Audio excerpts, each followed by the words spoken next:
Hey everyone, in today's video what I'm going to show you is how I do some post-production in certain sections so it can just pop a little bit. Here's my chorus. I'm going to play the chorus right before it just so you can kind of hear the build-up, and then I'll break down what's going on. On top of the wall, flying high over flames. So basically what I have here, I have this track right here is a drop, like an 808 bomb drop. Now I like to match the drop bomb to the key of the song. This song is in the key of D, and so I picked a bomb that's in the key of D. And let me just bypass everything and let me just play it.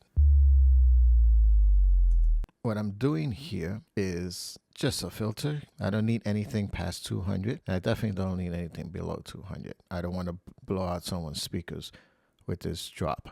Then I have a limiter, and the limiter is just holding the peak, even though if you can see the waveforms here, okay, it's pretty solid. There's hardly any dynamics at all, but I always like to use a limiter just to tame it.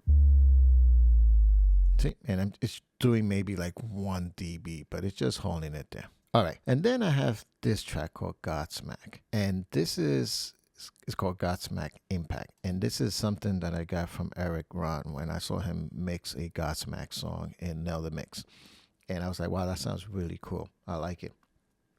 So I've been using it ever since, and this is how it sounds.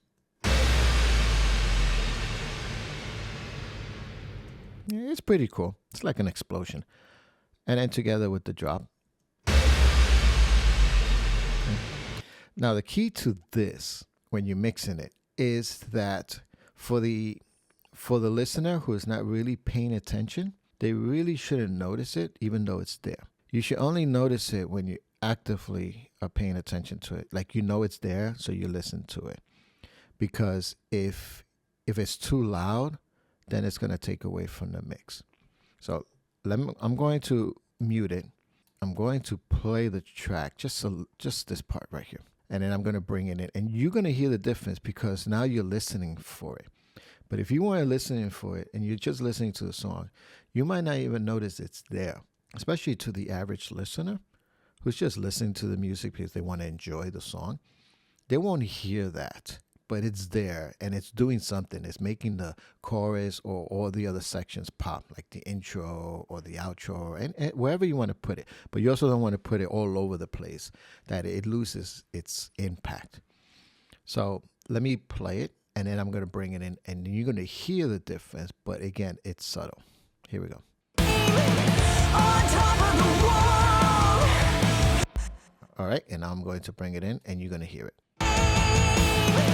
On top of the wall. See, so you heard it. It's there. You can hear the bomb or the drop, whatever you want to call it, and then you hear the impact as well. But again, it's subtle. If it's too loud, it takes away from the song, and then people are just going to hear that and say, "Ooh, what was that?" So anyway, very short, simple video on how I like to use these little effects just sprinkled throughout the song just to give it a little bit more of a lift. So if you have any questions or any comments, please leave them down below. I answer all of them. And until next time, happy mixing.